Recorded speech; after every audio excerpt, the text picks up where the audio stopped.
Hello, friends. It's only just gone 8 a.m. on transfer deadline day, and already, true to form, Ipswich Town are doing deals in the spirit of Mark Ashton's summer so far. Andy, they've signed Bersant Celina. We knew this was coming for a while. It's been on, off, on again. And I never thought I'd be able to say this again. Bersant Celina is once more an Ipswich Town player. Yeah, for an Ipswich Town that are in the relegation zone of League One. It's crazy, isn't it, to think that he was a player that basically as soon as Ipswich signed him on loan at the start of 2017, history told us that there was no chance of him becoming a permanent Ipswich player and staying beyond that season. We'd seen it before with Tom Lawrence and Ryan Fraser. He was the hired help.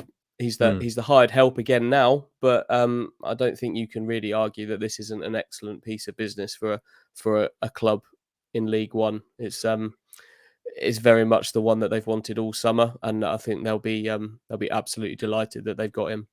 There's some remarkable business being done, isn't there, from Ashton and Co. to sell this Ipswich Town project? Because you've got the likes of Celina, who's never really a League One player. Carl Edwards, we said, incredible they've managed to get him in League One. You've got the likes of Connor Chaplin stepping down from a team that just played in the Championship playoffs to play for Ipswich Town, and the likes of Piggott and Fraser, who definitely had Championship interest before deciding to come here.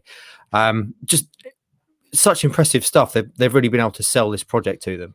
Yeah, particularly, obviously, it's only 5 games, but to get the Celina one done kind of after a rocky start as well is probably an extra layer of persuasion that was needed. But I think they've been fairly confident that they could persuade him to come if it all kind of added up. But it just didn't until now. Obviously, we know there was a complication with COVID that he had and some issues that kept him out. And for all the world, that looked as if that would end their interest in him this summer. But I felt sure they would go back in for him again in January. But obviously things cleared up. Thankfully, he's well and cleared to play again. And I think Ipswich were pretty persistent with this one, and they've got it done.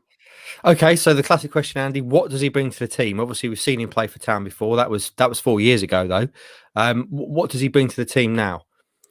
Well, you hope it's the same qualities that we saw 4 years ago. I feel sure it will be. It's that touch, that positive first touch, that drive towards goal, a willingness to shoot from outside the box, which we don't see many long range goals at Portman Road or on the road with Ipswich, and he can do that. We know he can do that. And it's just some quality. I think Paul Cook in his brief kind of quotes that the club published this morning say about his quality in the final third being it's not in doubt, it's a given. Yep, we've seen that in the past, and look, none of us have been watching him. We certainly, I think anyone would be lying if they said they watched a lot of Dijon in League 1 last season. He didn't score a goal for Dijon last season in a bad team that were relegated. I think they were bottom of the league.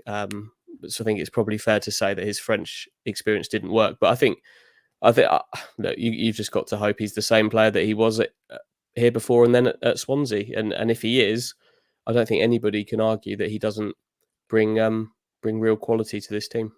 Shall we allow ourselves a small moment to think about that front line that Town now have? Who plays in that though, Andy? There's so many options. Carl Edwards is obviously nailed on. You'd think Celina's nailed on. Piggott maybe, Bon, Fraser, Chaplin. The options are endless, aren't they?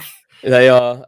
Look, I get the arguments that maybe Ipswich didn't need to sign Bersant Celina before the end of this transfer window, but look, he improves the team. Of course he does. Where he plays, I don't know. We know him as a kind of a left-sider coming in on his right foot. He's played a lot of his football there, but he's also played centrally as a number 10 a lot, and I think that was almost exclusively where he played for Dijon. So my money would probably be on him as the 10, Edwards on the left. I don't know. Where does that leave Scott Fraser? They're great conversations. They're ones we're not used to having. There's too much quality to fit into that 3 behind the one striker, which is where Piggott and Bon will be battling. I think we've had conversations, haven't we, about Joe Piggott could drop to play as a number 10. Don't think he's going to be doing that very often from the start of games, given all the options available. But then there's Wes Burns, Sonny Aluko, Louis Barry. At least 2 of them you've got to think are not even going to make the bench now. Crazy. At least one anyway won't be making the bench for games, which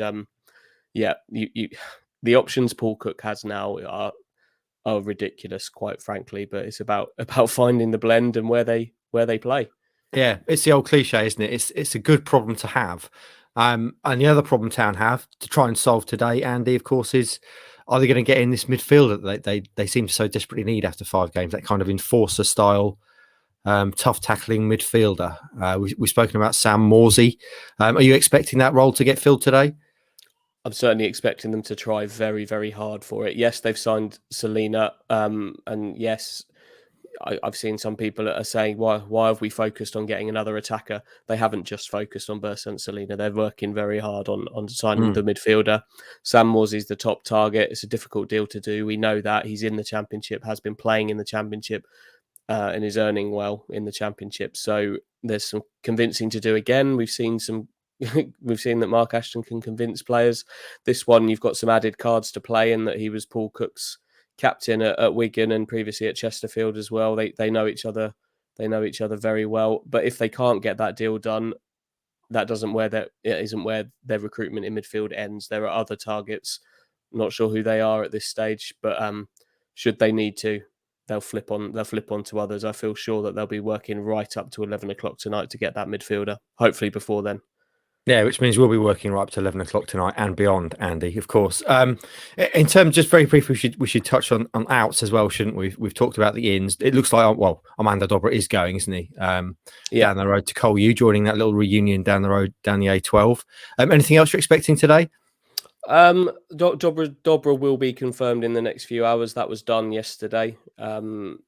Lots of interest in him in the end. League One clubs, I think, were a little surprised that he was maybe available, which led to some late calls. I know Burton Albion were right in there just as he was about to sign for Colchester, which maybe delayed things there a little bit. But he is done to Colchester. He'll hopefully go there and play 35 plus games this season. That's what he needs. In terms of other outs, there are some obvious players in there that you would think are now surplus to requirements. Thinking Thomas Holy. Obviously, we know Miles Kenlock is surplus to requirements. You might think that Caden Jackson's going to really struggle to get a look in here as long as Norwood and Chaplin are fit. But from what I understand, there's no great, Kenlock aside, there's no kind of great rush to push these players out. If offers come in, and we know offers come in from clubs on deadline days who are getting a little desperate. If those offers come in, of course, there are players in that squad. You think maybe even someone like John Nolan, maybe even James Norwood are people that you might consider something for should the offer come. But if they don't, what we're hearing is that Ipswich are happy to carry a power-packed, big, strong squad through to January, by which point it'll be abundantly clear who's in it and who's not. And then you can do some outgoing business at that point. So Dobra aside, there are no guarantees of any exits today, I wouldn't say. Okay, well, watch this space. Deadline day is up and running. Ipswich Town up and running already, signing Bersant Celina. Follow the whole day with us. Make sure you're following Andy Warren on Twitter, because that's where you're going to get the latest and greatest breaking Town transfer news. And also look out for a special podcast we're going to record tonight as the window shuts, which will hopefully be available for you first thing tomorrow morning. An exciting day in prospect. It started excitingly. I hope you have a good one, and we'll catch you next time.